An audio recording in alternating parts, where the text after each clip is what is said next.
Olá, hoje a gente vai trabalhar um pouquinho mais de educação ambiental e o tema é educação ambiental, armadilhas e saídas. Vamos pensar em algumas armadilhas de quando a gente é educador ambiental e muitas vezes, na melhor das intenções, a gente acaba piorando o que as pessoas pensam sobre o problema ambiental.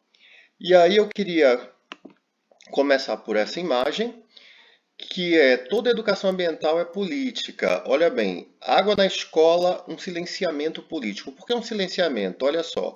Enquanto o professor está aqui, olha a professora que está dizendo, ó, fecha as torneiras ao escovar os dentes, etc. E olha lá no quadro negro, né? Só tem água e consumo e desperdício doméstico. Aí o estudante pensa, mas quanto gasta a indústria pecuária?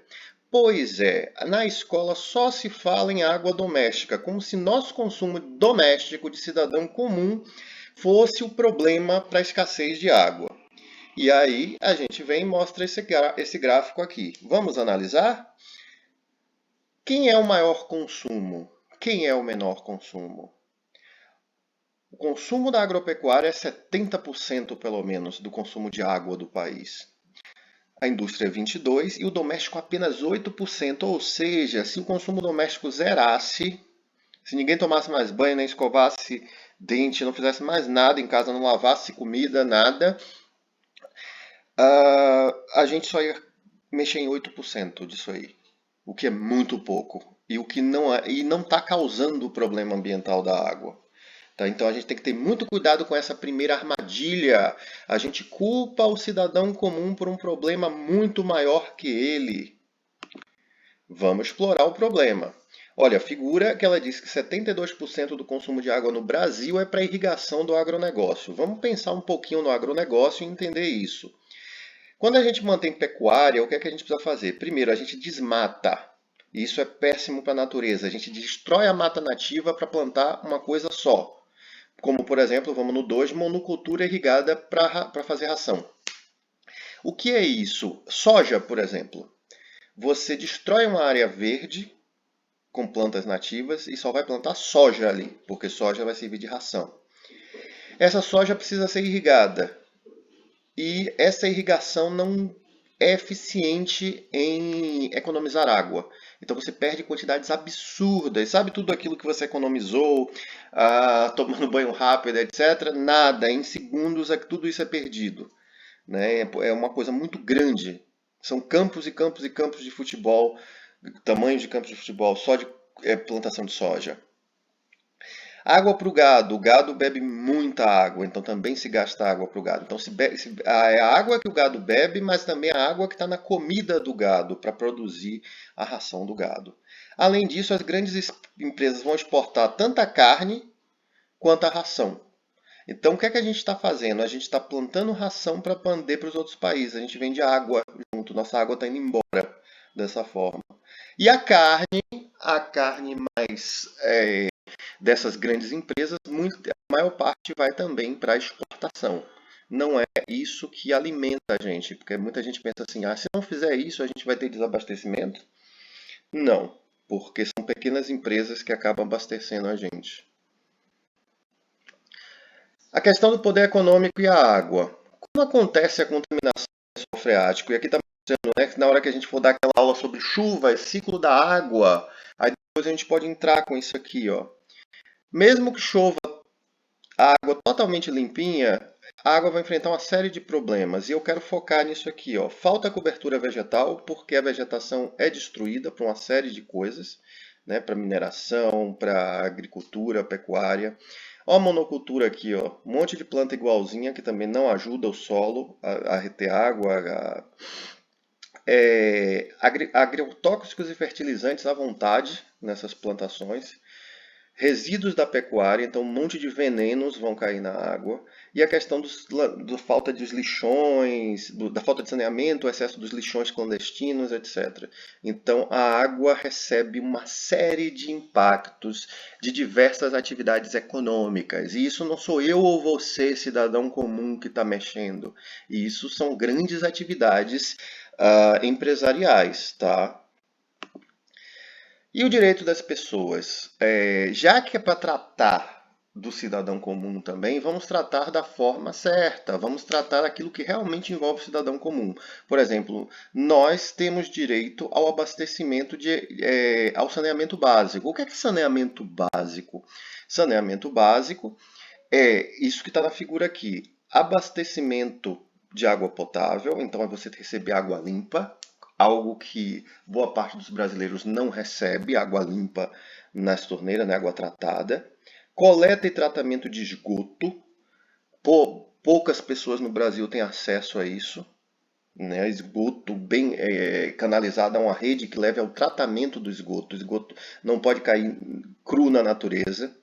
Limpeza urbana e manejo de resíduos, coleta de lixo e destinação final desse lixo.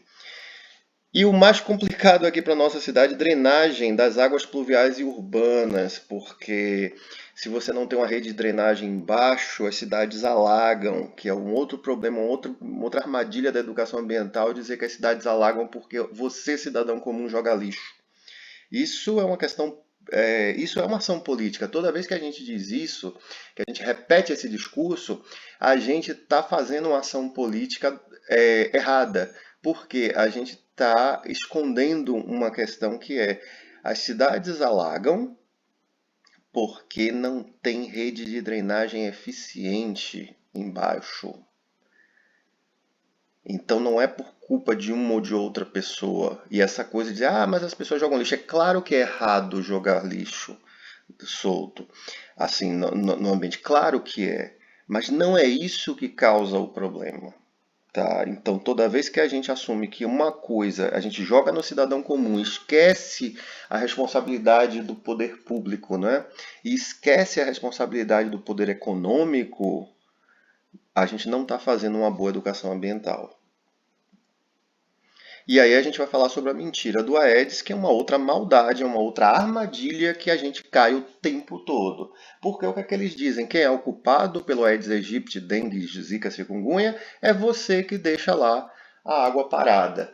Isso é mentira, porque senão o mapa do Aedes seria igual para toda a cidade, bairros nobres, classe média, bairros pobres. E nos bairros pobres explode. Por que que explode? Porque por mais que você controle sua água em casa, por mais que o vizinho controle os potinhos, a estrutura do bairro permite a criação de poças d'água. Por quê? Porque você tem má drenagem do bairro. Os bairros são mal drenados. Mesmo os bairros nobres aqui não são muito bem drenados, mas os bairros mais pobres, então, é o caos. Então, há acúmulo de água em locais que as pessoas nem têm acesso, mas você tem esses acúmulos de água. E isso vai provocar uma quantidade imensa de casos de dengue, zika, chikungunya, etc. Ao mesmo tempo que a gente tem que ensinar as pessoas, né, a não deixar garrafas, potes lá, que a gente tem que ensinar o cuidado doméstico, ao mesmo tempo a gente tem que dizer, mas todo esse cuidado doméstico, ele não é suficiente para resolver o problema, porque o problema é maior. O problema é de origem política e econômica, porque ele afeta mais os pobres. E aí a gente tem que pensar numa política inteligente, que é o seguinte: para cada real investido em saneamento, você economiza 4 em saúde pública. Por quê? Imagina a quantidade de medicação, profissional de saúde, estrutura que você gasta para atender tanta gente com diarreia, com dengue, zika, chikungunya, uma série de problemas por causa de problemas de saneamento. E aí você acaba gastando isso em saúde, algo que poderia ser usado na prevenção em ter uma cidade mais inteligente, uma cidade mais saneada. A questão é que a cidade mais saneada beneficiaria os mais pobres. E a gente tem tradicionalmente uma política de pensar pouco nos mais pobres, que são a maioria. E aí a gente pensa na raiz do problema, que mostra aqui: para resolver o saneamento, o Brasil precisaria investir 20 bilhões por ano. Né? Aí parece grande, né? 20 bilhões por ano. Investimos no máximo 11 bilhões por ano. Então a gente chega um pouco à metade do que é necessário. Não resolve o problema. Só que o orçamento federal é gigantesco, é 3,75 trilhões. Poderia resolver o problema sim. Como a gente não resolve, toma aí verminose, dengue, diarreia, um monte de problema. A grande questão é: esses não são problemas que afetam a população de uma forma igual. É claro que você vai ter uma pessoa rica, uma pessoa de classe média com dengue ou com chikungunya. Acontece. Mas isso pega em massa as populações mais pobres, que moram nos bairros periféricos, nas favelas, etc. E aí não se pensa nessas populações. Né? Se desse prioridade a resolver esses problemas da vida dessas populações, então tem um problema político sério aí também. E tem um problema econômico também muito sério nessas questões da água. Então são dois poderes diferentes. É o poder político, mas também é o poder econômico. E a gente não pode pensar que o poder político é desvinculado do poder econômico. Tá? Isso também é uma coisa muito importante. Não são os políticos essa raça que não se preocupa com ninguém, etc., à toa. A quem os políticos tentam agradar? Isso é uma questão a se pensar e é uma questão que vamos discutir depois.